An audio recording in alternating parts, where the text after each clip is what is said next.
তো নমস্কার বন্ধুরা, আমি সুনীল মাহাতো আর আপনারা দেখছেন টেকনিক্যাল সুনীল ইউটিউব চ্যানেল। তো আজকের ভিডিওতে আমি আপনাদেরকে লক্ষ্মীর ভাণ্ডার যে প্রকল্প, সেই প্রকল্প সম্বন্ধে জানাবো। যে লক্ষ্মীর ভাণ্ডার প্রকল্পে আপনারা কিভাবে আবেদন করবেন, ১ নম্বর। ২ নম্বর, লক্ষ্মীর ভাণ্ডার প্রকল্পে আবেদন করতে গেলে আপনার জন্ম তারিখ কত হতে হবে। আর ৩ নম্বর, যে এই প্রকল্পে আবেদন করতে গেলে আপনি কী কী ডকুমেন্টস জমা লাগবে। এবং সবথেকে শেষে আমি আপনাদেরকে জানাবো যে এই লক্ষ্মীর ভাণ্ডারের যে প্রকল্পের ফর্মটা, সেই ফর্মটা আপনারা কিভাবে ফিল আপ করবেন। তো আপনারা জানেন যে আগামী ২৪শে জানুয়ারি থেকে দুয়ারে সরকার ক্যাম্প শুরু হচ্ছে। তো দুয়ারে সরকার ক্যাম্পের সবথেকে জনপ্রিয় প্রকল্পগুলির মধ্যে হলো একটা লক্ষ্মীর ভাণ্ডার প্রকল্প। কারণ লক্ষ্মীর ভাণ্ডার প্রকল্পে আপনি আবেদন করতে গেলে শুধুমাত্র দুয়ারে সরকার ক্যাম্পের থেকে আপনি আবেদন করতে পারবেন। বাকি আপনি জায়গা থেকে আবেদন করা যায় না। তাই দুয়ারে সরকার ক্যাম্পে আপনাকে লক্ষ্মীর ভাণ্ডার প্রকল্প নিয়ে আবেদন করতে হবে। তো লক্ষ্মীর ভাণ্ডার প্রকল্পে আপনি কিভাবে আবেদন করবেন, কি কি ডকুমেন্টস জমা করবেন, কিভাবে ফর্ম ফিল আপ করবেন, ফর্মটা কোথা থেকে পাবেন, এই সমস্ত কিছু আমি আপনাদেরকে এই ভিডিওর মাধ্যমে জানাচ্ছি। আর তার সঙ্গে সঙ্গে লক্ষ্মীর ভাণ্ডার নিয়ে একটা, যারা এখন লক্ষ্মীর ভাণ্ডার বর্তমানে টাকা পাচ্ছেন তাদের জন্য একটা কিন্তু বড় সুখবর আছে। সেই সুখবরটা আমি আপনাদেরকে এই ভিডিওতে জানাবো। তবে তার আগে ছোট্ট একটা রিকোয়েস্ট, যদি ভিডিও ভালো লাগে তো ভিডিওটাকে অবশ্যই একটা লাইক করবেন, চ্যানেলে প্রথম থাকলে সাবস্ক্রাইব করবেন এবং এই ধরনের ভিডিও পাওয়ার জন্য বেল আইকন ক্লিক করে রাখবেন। তো দেখুন, আগামী ২৪শে জানুয়ারি থেকে দুয়ারে সরকার ক্যাম্প শুরু হতে চলেছে। তো এই ক্যাম্পে আপনারা যারা এখনও পর্যন্ত লক্ষ্মীর ভাণ্ডার প্রকল্পে আবেদন করেননি বা আবেদন করার যোগ্য হয়ে আছেন, তারা সকলে আবেদন করতে পারবেন। তো প্রথমে আমি আপনাদেরকে বলছি যে কত সাল আপনার জন্ম তারিখ হলে আপনি লক্ষ্মীর ভাণ্ডার প্রকল্পে আবেদন করতে পারবেন। তো দেখুন, লক্ষ্মীর ভাণ্ডার প্রকল্পে আবেদন করতে গেলে আপনার জন্ম তারিখ হতে হবে ২০০০ সালের, যাদের জানুয়ারি মাসের এক ১ জানুয়ারি বা ১ থেকে ১০ তারিখের মধ্যে যারা ২০০০ সালের জানুয়ারি মাসে জন্মগ্রহণ করেছে, তারা প্রত্যেকেই লক্ষ্মীর ভাণ্ডার প্রকল্পে এবারে আবেদন করতে পারবেন। তো এরপর আমি আপনাদেরকে লক্ষ্মীর ভাণ্ডার প্রকল্পে কী কী আপনারা ডকুমেন্টস জমা করবেন। তো দেখুন, প্রথমে আপনাদেরকে লক্ষ্মীর ভাণ্ডার প্রকল্পে এখানে সব কিছু দেওয়া আছে। আপনার বয়স হতে হবে ২৫ বছর থেকে ৬০ বছর পর্যন্ত আপনি লক্ষ্মীর ভাণ্ডার প্রকল্পে আবেদন করতে পারবেন, যাদের বয়স ২৫ বছর হয়ে গেছে। তো আমি প্রথমেই বলেছি ২০০০ সালের জানুয়ারি মাসে যারা ১ থেকে ১৫ তারিখের মধ্যে জন্মগ্রহণ করেছে তারা প্রত্যেকে এই প্রকল্পে আবেদন করতে পারবেন।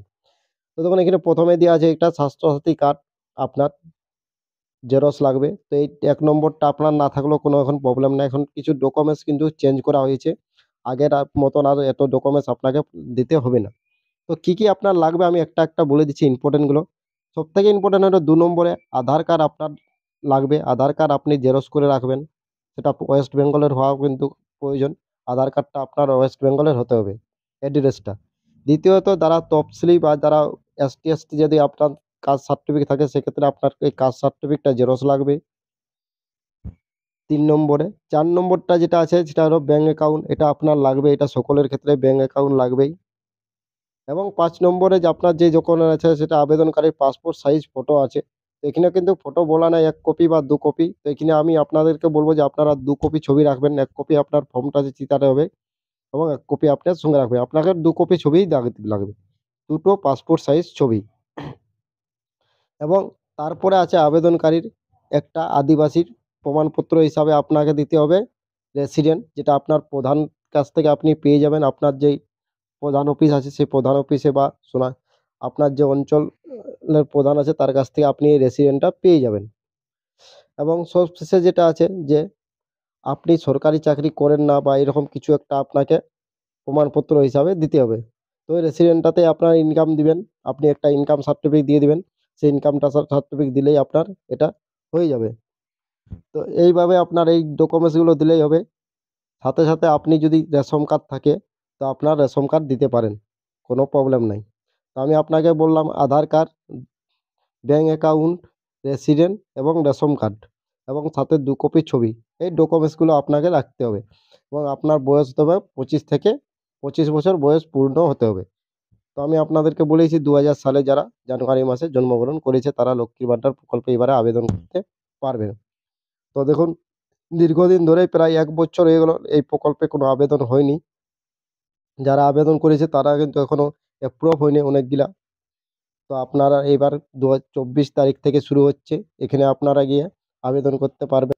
তো দেখুন, লক্ষ্মীর ভাণ্ডারে আবেদন করতে গেলে প্রথমে আপনি আপনার আধার কার্ড নিয়ে দুয়ারে সরকার ক্যাম্পে যাবেন এবং সেখান থেকে আপনি একটা লক্ষ্মীর ভাণ্ডারের ফর্ম পাবেন, সেই ফর্মটা আপনি নেবেন। এটা কিন্তু কোনো জায়গা থেকে আপনি জেরক্স নেবেন না, এটা সরাসরি আপনি দুয়ারে সরকার ক্যাম্পে পেয়ে যাবেন। আপনি আধার কার্ড নিয়ে গেলে ওরা আপনাকে, যে আধিকারিক থাকবে সেই আধিকারিক আপনারা ওকে অবশ্যই ফর্মটা দিবেন। সেই ফর্মটা আপনি ফিল আপ করবেন, ফিল আপ করার পর আপনি সেটা আবার দুয়ারে সরকার ক্যাম্পে আমি যে ডকুমেন্টসগুলো বললাম এগুলোর সঙ্গে জমা করবেন। এরপর আসছে ফর্মটা আপনারা কীভাবে ফিল আপ করবেন। তো দেখুন, ফর্ম ফিল আপের একটা পার্সোনাল আপনারা ভিডিও পাবেন। এই ভিডিওটার পরের ভিডিওতে অবশ্যই আমি লক্ষ্মীর ভাণ্ডার ফর্মটা আপনারা কীভাবে ফিল আপ করবেন সঠিক পদ্ধতিতে স্টেপ বাই স্টেপ আমি আপনাদেরকে পুরো ফর্মটা ফিল আপ করে দেখাবো। কারণ এই ভিডিওটাতে যদি আমি আপনাদেরকে লক্ষ্মীর ভাণ্ডার ফর্মটা পুরোটা ফিল আপ করতে চাই, তাহলে ভিডিওটা অনেকটাই বড় হবে। তাই আমি ওটা একটা পার্সোনাল ভিডিও বানিয়ে দেবো, যেখানে শুধুমাত্র লক্ষ্মীর ভাণ্ডার যে 2025-এর নতুন ফর্মটা সেটা আপনারা কীভাবে ফিল আপ করবেন তার পুরোটা আপনারা ভিডিওটা পেয়ে যাবেন। এবং আপনাদেরকে আমি বলেছিলাম যে লক্ষ্মীর ভাণ্ডার নিয়ে একটা সুখবর আছে। তো সেই সুখবরটা হলো যে মাননীয় মুখ্যমন্ত্রী মমতা বন্দ্যোপাধ্যায় লক্ষ্মীর ভাণ্ডার নিয়ে কিন্তু মালদহ যে জনসভা সেখানে একটা কিন্তু বড় আপডেট দিয়েছেন। সেই আপডেটটা হলো তিনি একটা ইঙ্গিতপূর্ণ দিয়েছেন যে লক্ষ্মীর ভাণ্ডারের টাকা কিন্তু বাড়াতে পারে। এরকম একটা ইঙ্গিত তিনি দিয়েছেন সে সভা থেকে। তো কি তিনি বলেছেন সমস্ত কিছু আমি আপনাদেরকে অন্য ভিডিওতে অবশ্যই দেবো, নেক্সট ভিডিওতে জানাবো। পুরো ডিটেলসটা সত্যি কি লক্ষ্মীর ভাণ্ডারের টাকা বাড়বে কি বাড়বে না, সমস্ত কিছু আপনারা পরের ভিডিওতে পাবেন। এই ভিডিওটা এতদূর পর্যন্তই ছিল। থ্যাংক ইউ বন্ধুরা, ধন্যবাদ। ভিডিও ভালো লাগলে অবশ্যই লাইক করবেন, চ্যানেলটা প্রথম হলে সাবস্ক্রাইব করবেন এবং এই ধরনের ভিডিও পাওয়ার জন্য বেল আইকন ক্লিক করে রাখবেন। থ্যাংক ইউ, ধন্যবাদ।